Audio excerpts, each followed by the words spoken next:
I'm Sally Jang. I'm a sophomore in creative writing, and for my lit minutes, I'll be reading from 1,000 Nights by E.K. Johnston. This is a retelling of the Arabian tale, 1001 Nights, and this is actually one of my favorite retellings ever, so definitely recommend it.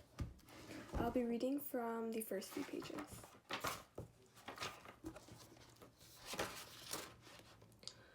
We do not know why we came from the sea to this hard and dusty earth, but we know that we are better than it.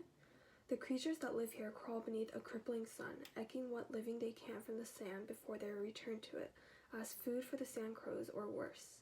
We are not troubled by the sun, and sand is but a source of momentary discomfort to us. We are stronger, hardier, and better suited to life.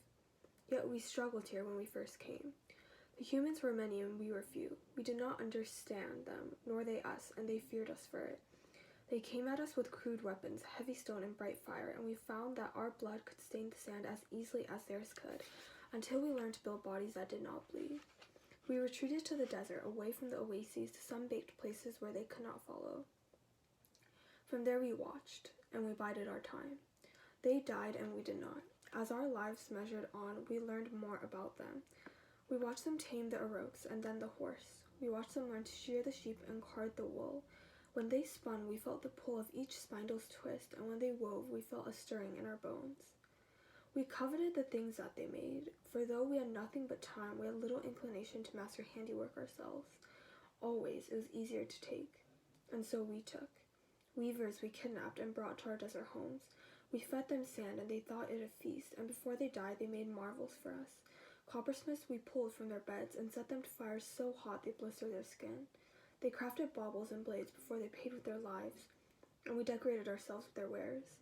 When they worked, we found ourselves enlivened, and before long those youngest of us ventured forth to prey upon other artisans. They returned with strength and power, and necklaces made from the finger bones of those whose hands they used to achieve it. It was never enough for me. I craved more, and one day in the desert I met a hunter who had strayed beyond the reach of his guard, and I took. And moving on to the next chapter.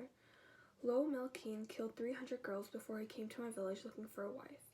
She that he chose of us would be a hero. She would give the others life. Lo Melkeen would not return to the same village until he had married a girl from every camp, from every town, and from each district inside city walls, for that was a law, struck in desperation though it was. She that he chose would give hope of a future of love to those of us who stayed behind. She would be a small god for her own people, certainly, in the time after her leaving. She would go out from us, but we would hold on to a piece of her spirit and nurture it with the power of our memories.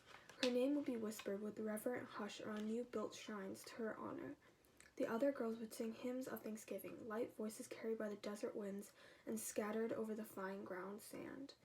Their parents would bring sweet water flowers, even in the height of the desert wilt, and pickled gage root to leave as offerings. She that he chose of us would never be forgotten. She would still be dead. Thank you.